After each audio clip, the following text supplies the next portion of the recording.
What's up, guys? It's Lefty here with the Betting Network Early Market Report for Tuesday, May 18th.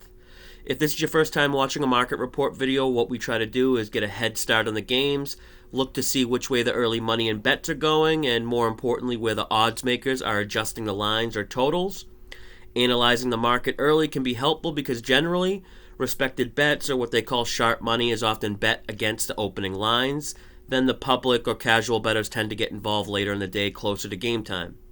These videos are recorded shortly after the opening lines become available. There's usually still some games that don't have lines or undecided pitchers, but I'll go through and discuss the games that do have info, find some of the ones that look like there's something worth talking about.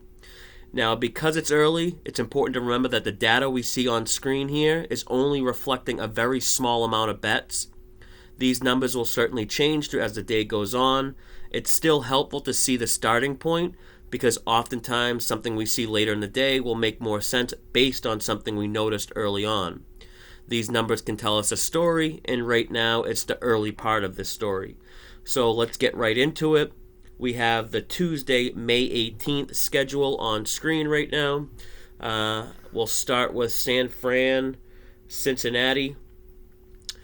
No surprise here. It looks like San Fran is getting most of the bets and money. 73% of the bets we see, 89% of the money. Castillo is just been a fade pitcher, basically just a play against pitcher. He's just been terrible. But I do have a feeling he might turn it around eventually. And this kind of looks like one of those spots possibly, with just everybody betting San Fran.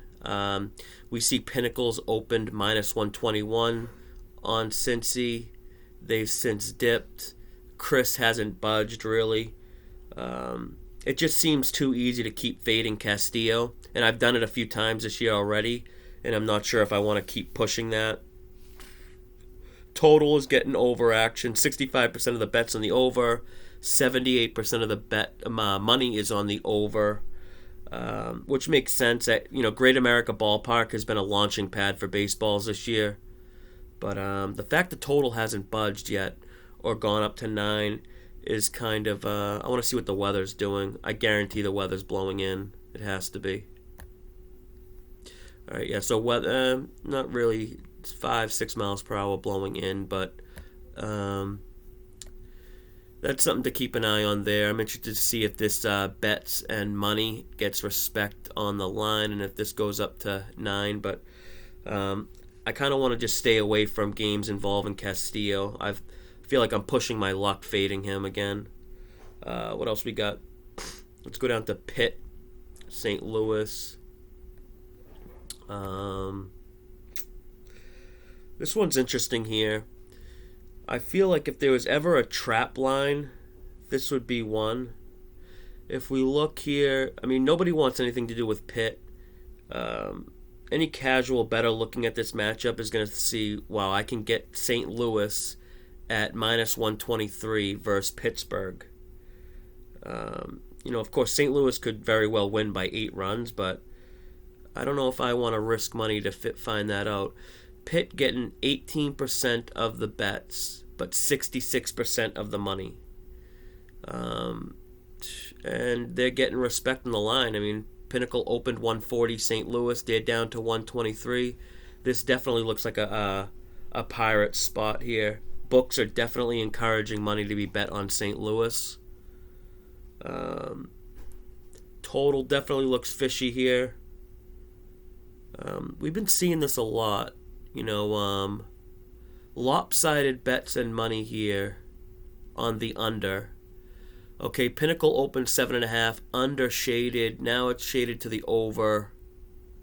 And we have books moving to 8. Heritage and 5 Dimes are already at 8 with all that money on the under.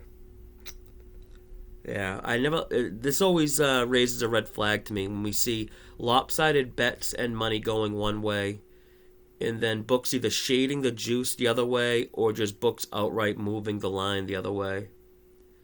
I've been meaning to track this too, but what else we got here? This will be a Merrill Kelly spot, I think, here for Arizona. Urias versus Kelly. No data available, but last night the Dodgers continue to struggle against left-handed pitching. And Arizona can't hit right-handed pitching, but tonight looks like both teams will get their strong side of the matchup in this. Arizona will get a lefty in Urias, and I'm pretty sure Arizona will start Merrill Kelly, who's a righty, so the Dodgers will get righty. Even though last night's game was like 3-1, I'm expecting some runs in this one here with Arizona LA.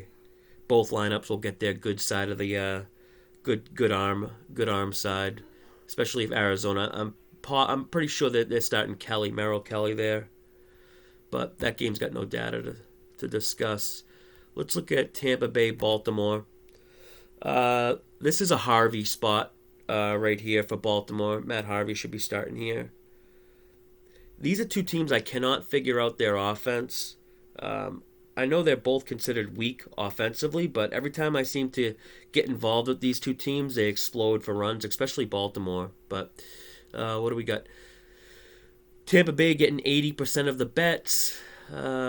Baltimore's actually getting a little over 52% of them, a little over the 50% of the money there. Public will likely to continue to back Tampa Bay, but I doubt they're going to get too much respect on the line here on the road. And total seeing under money. Chris is ticked up now. Baltimore's ticked up to 9. Bets and money are kind of split there in the total. What else we got? Let's look at Boston, Toronto here. This will... Man, they don't update these pictures quick enough anymore. I used to work for Sports Insights, and these pictures would already be updated. But this is a Ryu spot here. Ryu's going to go for Toronto, I believe. I could be wrong, but Boston has underdogs here. We got Toronto getting 58% of the bets, but Boston's getting almost 60% of the money. Love Boston's offense right now. I think they're legit, and they mash left-handed pitching too. So if Ryu's in this spot, he's a lefty. This could be a play on Boston spot here. We got 72% of the bets on the over, 81% of the money's on the over. Pinnacle open 9.5. They're down to 9. Chris open 9. See, this is something we keep seeing here. Lopsided bets going one way on a total, but the book's adjusting the opposite way. I gotta start tracking this. We're seeing reverse line movements almost every time I do these early market reports. All signs point to Boston in this one for me. Even their bullpen's really been solid too, and I have Toronto's bullpen as slightly below average. What else we got? Chicago, Minnesota. Money and bets on Chicago, especially after last night they put up a football number type score. We're seeing 81% of the bets on Chicago, 89% of the money. I bet the over last night, and I was hesitant to give it out in the community because it just seems so obvious. And I thought I was missing something, but, really, sometimes things are just exactly how we see it. The White Sox have the best offense in the league versus lefty pitching, and they were facing a lefty last night in Happ, and they crushed him. What's crazy is, it's so well known that the White Sox crush left-handed pitching. There's something like 23-2 against lefties, but somehow the lines aren't, reflecting this, or they're not getting inflated versus lefties. You could get the White Sox at -110 last night. Eventually, the odds makers have to start, pricing them out against lefties. I would think, but I also thought it would have already started to happen. But this looks like an under type spot here, especially after last night. They put up so many runs. Now both lineups facing righties. And I have a system that fades teams coming off of 10-run games. But, all right, I'm going to stop it here. The rest of these games don't really look like they have too much too much interesting things to talk about. But that's going to do it for now. Until next time, you can find me in the Betting Network Discord community.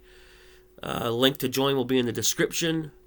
Good luck with your bets today, and as always, may all the umps calls go your way.